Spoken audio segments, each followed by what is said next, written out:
Partai Nasdem menyebut akan ada kejutan terkait dengan penentuan nama bakal calon presiden dari Koalisi Perubahan untuk Persatuan.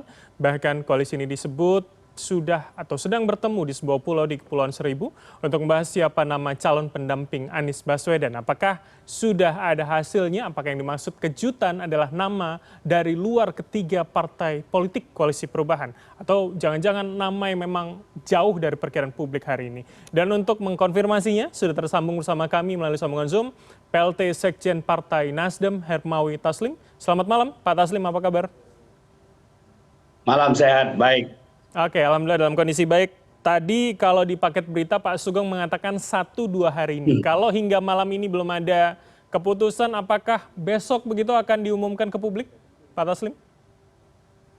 Ya, jadi saya mau jelaskan dulu memang akhir-akhir ini tim kecil yang terdiri dari perwakilan 3 partai plus Sudirman Said yang langsung ditunjuk oleh Pak Anies Baswedan semakin intens melakukan pertemuan, FGD bahkan workshop untuk membicarakan kecocokan kriteria-kriteria yang sudah ditetapkan dengan figur-figur cawapres.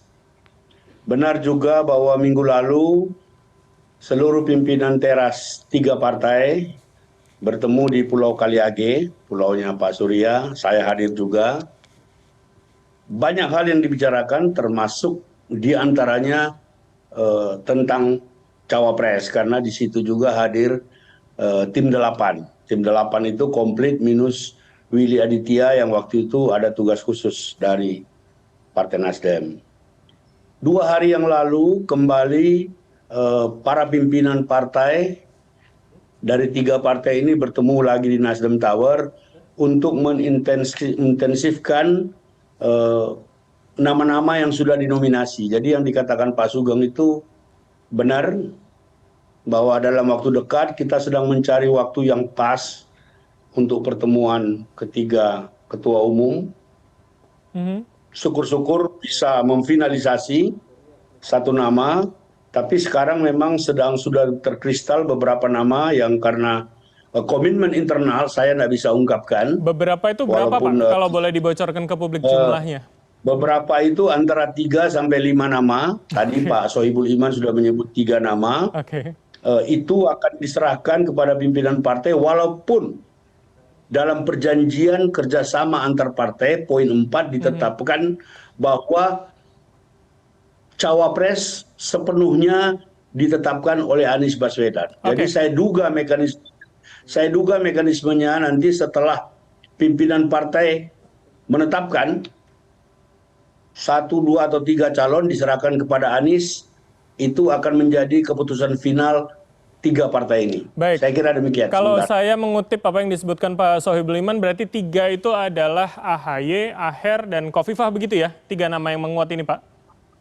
3 nama, antara 3 sampai 5. Yang jelas kriteria yang kita sudah tetapkan bersama adalah calon wakil presiden itu harus orang yang bisa membantu mendukung elektabilitas Pak Anies. Yang kedua, dia boleh datang dari kalangan internal partai, boleh dari luar partai. Boleh politisi, bisa profesional, bisa lintas gender, dan harus berwawasan kebangsaan.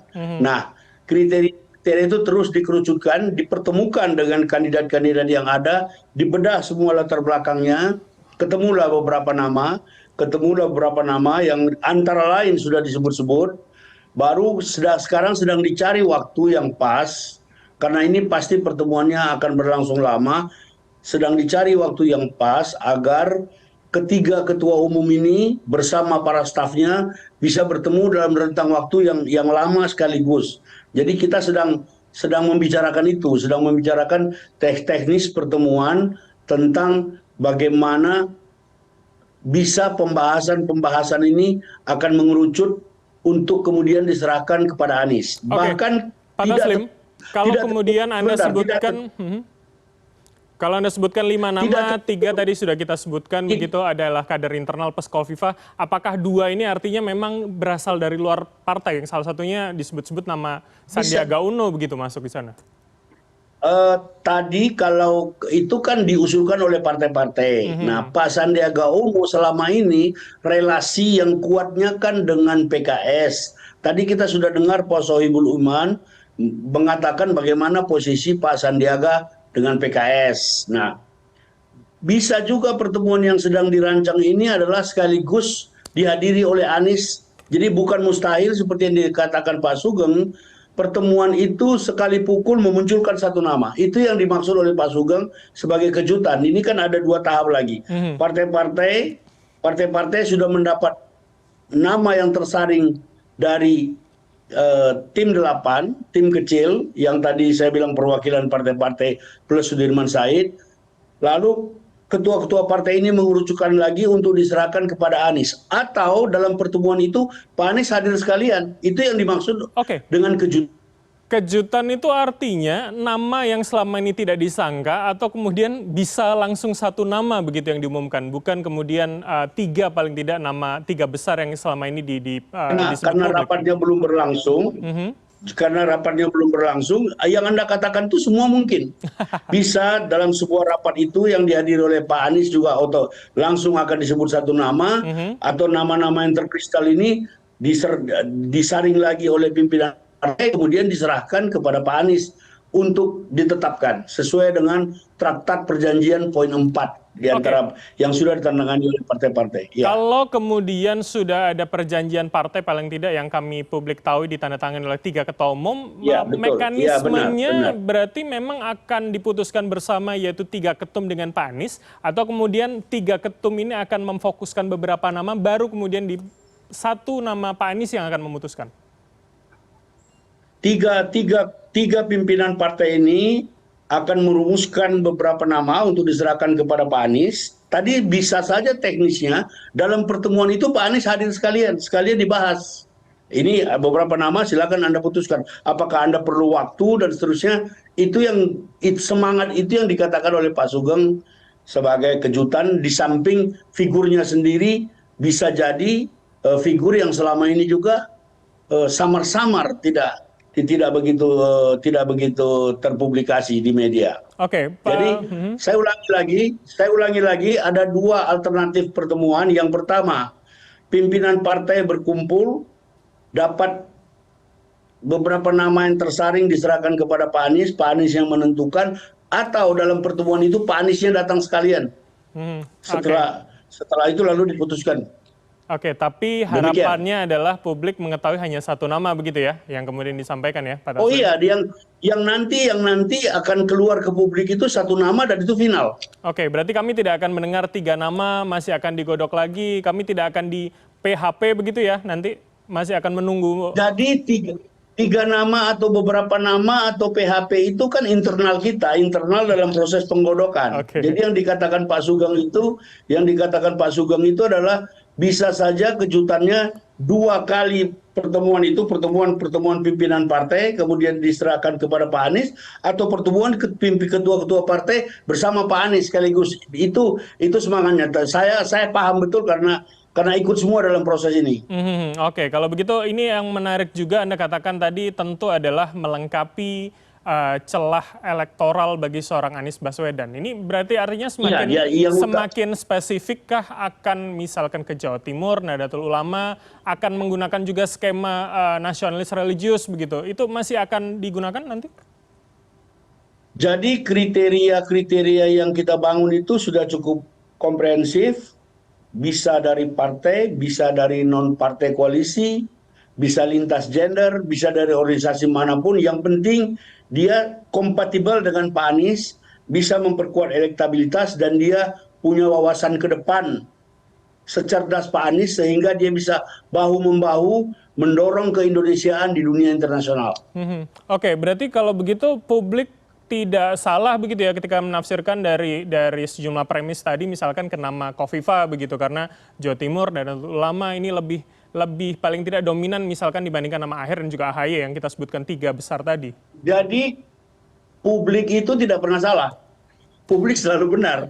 Selalu benar dalam analisa-analisanya, dan itu kami berterima kasih, artinya kami masih mendapat perhatian publik. Ya, publik tidak pernah salah. Publik tidak pernah salah. Ya silakan saja. Tetapi toh akhirnya apakah keputusan yang kami hasilkan nanti akan sama dengan dugaan publik atau meleset sedikit atau bagaimana? Kita tunggu saja. Oke. Saya kira begitu. Tidak akan jauh berarti dari dugaan publik begitu ya? Anda katakan meleset mungkin cuma sedikit tadi? Iya, yang disebut publik ini kan banyak nama. Yang jelas kami ini selalu aspiratif, ya, aspiratif terhadap apa-apa yang berkembang di publik dan yang dirumuskan oleh tim 8 itu kan merupakan kristalisasi dari aspirasi yang berkembang. Jadi ya sekitar-sekitar itu gitu loh. Oke, baik Pak Taslim, kami juga akan menampilkan grafik survei paling tidak nama-nama populer Silakan. atau nama-nama yang memang Ya, memiliki elektabilitas untuk kategori calon wakil presiden. Kita lihat bersama. Oke, paling tidak ini elektabilitas calon wakil presiden dari survei Indikator Politik Indonesia, Sandiaga Uno, Ridwan Kamil, Erick Thohir paling tidak tiga besar yaitu 24, 18, 15 dan juga ada nama Mahfud MD 13,7. Nah, paling tidak dari 4 nama ini Pak yang paling tidak di atas 10%. Ada tidak yang masuk kira-kira ini? Oke, Sandiaga Uno mungkin kita coret karena tadi sudah disebutkan paling 3 itu. Jangan-jangan Iya, jadi saya kira kita semua paham ya, dalam politik ini semua bisa terjadi. Saya tidak mau mendahului pimpinan-pimpinan partai, tetapi kalau Anda menarik dari semangat pembicaraan kita, dipertemukan dengan nama-nama ini kan Anda sendiri bisa jawab begitu. Oke, tapi tentu saya mengkonfirmasi kepada Anda begitu. Paling tidak misalkan walaupun 4 besar di atas 10, tapi kan nama 3 besar yang kita bicarakan di awal yaitu AHY, terus kemudian ada Kofifa itu di angka 7 dan 5%, ada di 5 atau 6 ini posisinya. Apakah itu kemudian akan juga menjadi pertimbangan begitu soal elektabilitas terutama 2 orang ini? Jadi elektabilitas yang bisa kompatibel dengan Anies itu kan salah satu kriteria. Kriteria-kriteria yang lain juga akan dipertimbangkan. Oleh karena itu saya tidak mau masuk kepada pembicaraan nama. Karena itu secara etika kami sudah sepakat kami tidak boleh menyebut nama. Tapi silakan saja masyarakat berbicara, menafsir, itu bagian dari simpati terhadap kami anggap begitu. Oke, baik. Kalau begitu ada yang kemudian beranalisa jangan-jangan kemudian wakilnya malah dari lingkaran istana begitu. Memungkinkan itu terjadi, Pak Taslim? Ya, jadi kalau dibilang dari lingkaran istana, saya pikir kemungkinan itu ada. Tetapi kalau Anda lihat konfigurasi politik yang berkembang sekarang, seberapa besar peluang itu? Kalau kita lihat relasi-relasi yang terhubung, seberapa besar peluang itu? Anda sendiri kan bisa jawab. Kita dengan istana itu tetap berkomunikasi, tetap bersahabat, tetapi dalam konteks kepilpresan ini, Anda bisa tahulah bagaimana posisi istana, bagaimana posisi kami. Gitu loh. Oke, berarti akan kecil kemungkinan begitu ya, Pak Taslim, kalau kemudian ada yang beranalisa, jangan-jangan ingin mencoba meraup sedikit begitu suara-suara dari pendukung Jokowi. Kecil atau tidak kecil itu kan relatif dalam politik. Tetapi yang ingin kami raup adalah semua segmen. Tidak terbatas kepada partai mana dan kekuatan sosial politik mana. Jangan lupa Partai Nasdem itu adalah pendukung utama Pak Jokowi 2 periode. Pendukung utama. Jadi bukan datang ujuk-ujuk, bukan di tengah jalan setelah kalah baru memohon ke sana kemari. Jadi kalau kami merasa bahwa posisi yang sekarang ini adalah kami juga punya andil, itu sejarah menunjukkan demikian. Jadi sah saja kalau memang ada pikiran-pikiran masyarakat seperti itu. Oke, baik. Kalau kami tentu sangat menunggu begitu kapan ini kemudian akan dilaksanakan. Tentu, ya. Tapi pertanyaannya adalah apakah kemudian paling tidak 5 besar atau 3 besar yang kita bicarakan dari awal akan juga hadir pada pertemuan itu dan diumumkan secara kejutan juga untuk mereka begitu? Kalau itu saya belum tahu karena teknis pertemuan itu sedang dirancang oleh tim kecil. Apakah para kandidat yang disebut-sebut namanya akan ikut diundang atau tidak diundang, itu saya belum bisa jawab. Belum tadi rapat tim kecil kemarin belum sampai berbicara tentang itu. Saya dengar kabar besok pagi mereka akan lanjutkan dan ini bisa saja seperti dikatakan Pak Sugeng dalam waktu 1-2 hari bisa saja rapat tim kecil sebelum makan siang lalu dilanjut siang, sore, dan bisa saja kan. Jadi dinamika politik yang sedemikian cepat ini tidak menutup kemungkinan terhadap kejutan-kejutan yang dikatakan oleh Pak Sugeng tadi. Oke, berarti bisa saja kemudian ya kami publik menafsirkan siapa yang datang di hari itu dari nama-nama yang potensial itu kemudian kami duga akan menjadi pasangan dari Pak Anies begitu ya? Oh, publik silakan menduga, itu bagian dugaan-dugaan ini kan bagian dari politik, silakan saja. Oke, baik. Kami akan menunggu seperti apa, Pak Taslim. Terima kasih atas waktu Anda, PLT Sekjen Partai Nasdem telah bergabung sama kami. Selamat Terima malam. kasih, selamat malam. Ya.